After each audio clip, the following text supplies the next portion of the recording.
Merhabalar arkadaşlar, mutfağıma kanalıma hoş geldiniz. Bugün sizlere muhteşem bir orijinal baklava tarifiyle geldim. Çok güzel tül gibi yufkalar nasıl açılır, baklava hamuruna neler konur. Gerçekten harika bir tarif oldu. Daha fazla uzatmadan tarifime geçiyorum ve iyi seyirler diliyorum. Yoğurma kabının içerisine bir çay bardağı sütümü ve suyumu alıyorum. Üzerine bir çay bardağı sıvı yağımı ilave ediyorum. Ben bu tarifim için 2 yemek kaşığı üzüm sirkesi kullandım. Siz dilerseniz elma sirkesi de kullanabilirsiniz. Yarım çay kaşığı olacak şekilde tuzumu atıyorum ve bir adet yumurtamı ilave edip sıvı malzemelerimi güzelce çırpıyorum. Çırpmış olduğum sıvı malzemelerin üzerine unumu kontrollü bir şekilde azar azar ilave ederek yoğurma işlemine başlıyorum. Öncelikle 4 su bardağı unumu ekliyorum. Sonrasında 1 su bardağı unumu azar azar kontrollü bir şekilde ekleyerek yoğurma işlemine devam ediyorum. Bu verdiğim ölçülerle bir tepsi baklava elde ediyoruz. Daha fazla yapmak isterseniz malzeme listemizi katlarıyla artırarak daha fazla tatlılar elde edebilirsiniz. Evet, 4 su bardağı unumu ekledim. Bu şekilde toparladım. Toparlamış olduğum hamurumu tezgahıma alıyorum ve son 1 su bardağı unumu ilave ederek güzel bir hamur olana kadar yoğurma işlemine devam ediyorum. Bu tür hamur işlerinde hamurumuzun çok güzel bir şekilde yoğrulması gerekmektedir. Hamurumuz ne kadar güzel yoğrulursa o kadar güzel sonuçlar alırız. Evet, çok güzel bir şekilde yoğurdum hamurumu. Görmüş olduğunuz gibi tezgahımı aldım. Sonrasında 2 adet şerit oluşturuyorum. Göz kararı parçalar koparıp cevizden bir tık büyük bezeler oluşturuyorum. Hamurumu dinlendirme yapmadım. Bezeleme işleminden sonra dinlendireceğimiz için öncesinde bir dinlendirme işlemi yapmadım. Evet, bu şekilde hamurumu ondan ona pay ederek cevizden bir tık büyük bezeler oluşturuyorum. Oluşturmuş olduğum bezelerimi bu şekilde bol bol buğday nişastasıyla unluyorum.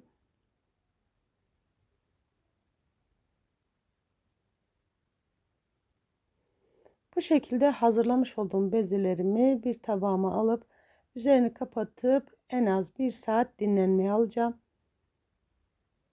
Hamurumuzu ne kadar güzel dinlendirirsek o kadar güzel sonuçlar alırız arkadaşlar.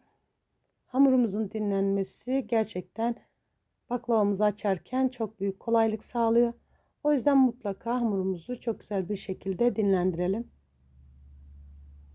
Evet, aldığım tabağıma üzerini bu şekilde kapatıyorum ve 1 saat dinlenmeye bırakıyorum.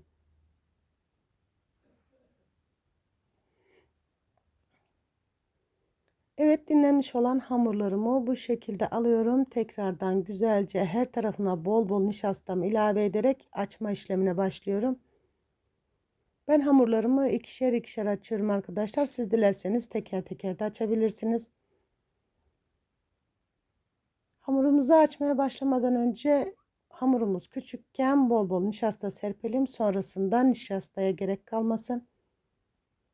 Ve hamurumuzu açarken çok fazla baskı uygulamayalım. Evet, bu şekilde tekrardan kontrol ediyorum ve aralarına bol bol nişastamdan ilave ederek açma işlemine devam ediyorum. Hamurumu açarken özellikle kenarlarına basmaya özen gösteriyorum. Evet arkadaşlar, siz videomu izlerken benim de sizden ufacık bir ricam olacak. Sizinle ilk defa bu videoda karşılaşıyorsak bu ve bunun gibi güzel tariflerim için kanalıma ücretsiz bir şekilde abone olmayı ve yepyeni tariflerimden haberdar olmak için bildirim zil sesini açmayı unutmayın lütfen. Kanalımın büyüyüp çok güzel bir yerlere gelmesi adına sizin desteklerinize çok ihtiyacım var. Ve ben sizin destekleriniz sayesinde kanalımın büyüyüp çok güzel bir yerlere geleceğine gönülden inanıyorum. Videomun yorumlar kısmına tarifimle ve kanalımla alakalı olumlu olumsuz görüş ve düşüncelerinizi bildiren yorumlarınızı bekliyor olacağım. Ayrıca beğenmiş olduğunuz videolarımı sosyal medya hesaplarınızdan dostlarınızla ve arkadaşlarınızla da paylaşarak bana destek olabilirsiniz. Şimdiden destekleriniz için çok ama çok teşekkür ediyorum. Evet arkadaşlar, ben sizinle sohbet ederken bu esnada hamurumu açmaya devam ediyorum. Videom biraz uzun oldu biliyorum. Şimdiden affınıza sığınıyorum. Hamurumuzun ne kadar güzel açıldığını göstermek adına biraz videomu uzun tuttum arkadaşlar. Evet, görmüş olduğunuz gibi dakikalar içerisinde 2 adet yufkamı açtım, hazırladım. Gerçekten hamur çok kaliteli bir hamur olduğu için asla beni yormadan çok kolay bir şekilde açıldı arkadaşlar. Yıllardır yapmış olduğum garantili bir hamur tarifi arkadaşlar. Ben orijinal baklava yaptım bu hamurdan. Siz dilediğiniz baklavayı gönül rahatlığıyla yapabilirsiniz. Gerçekten çok kaliteli. Görüyorsunuz, tül gibi de açıldı hamurlarım. Evet, bu şekilde bütün hamurlarımı açıp bir kenara alıyorum. Hepsini açmış olduğum hamurlarımı tepsime yerleştirme işlemine geçiyorum. Ben 2 küçük tepsi yaptığım için bu şekilde küçük bir tepsi kullandım arkadaşlar. Bu hamurumdan 2 tane küçük tepsi çıkardım. Siz bu hamurla büyük 1000 gramlık tepsilerle bir tepsi baklava elde edebilirsiniz. Ben baklavamın şerbeti için 5 su bardağı toz şeker, 5 su bardağı su ilave ettim arkadaşlar. İçerisine bir ince dilim limon ilavesi yaptım. Şerbetim kaynadıktan sonra 20 dakika orta ateşte kaynamaya bıraktım. Kaynamış olan şerbetimi soğumaya aldım. Videomu daha fazla uzun tutup sizi bunaltmamak adına şerbet yapmış olduğum bölümü göstermedim. Diğer yapmış olduğum tatlı tariflerinde şerbet tarifi de var arkadaşlar. Şerbet yapımını o videolardan da izleyerek öğrenebilirsiniz. Evet, görmüş olduğunuz gibi tepsime yufkamı yerleştiriyorum. Oklavamla üzerlerine bas uyguluyorum, kenarlarına. Bu sayede hamurumun kesilmesini sağlıyorum. Sonrasında kenarlarından çıkan parçaları bu şekilde tepsime yerleştiriyorum. Ben bu tarifim için toplamda 200 gram ceviz kullandım arkadaşlar. Siz ceviz miktarını daha fazla ya da daha az kullanabilirsiniz. Hatta başka malzemeler de kullanabilirsiniz. Ben cevizli baklava yaptım bugün. Evet, bu şekilde bol bol cevizimi yerleştirdim ve kalan yufkalarımı üzerine ilave edip bu şekilde tatlımın yapım aşamasını bitireceğim.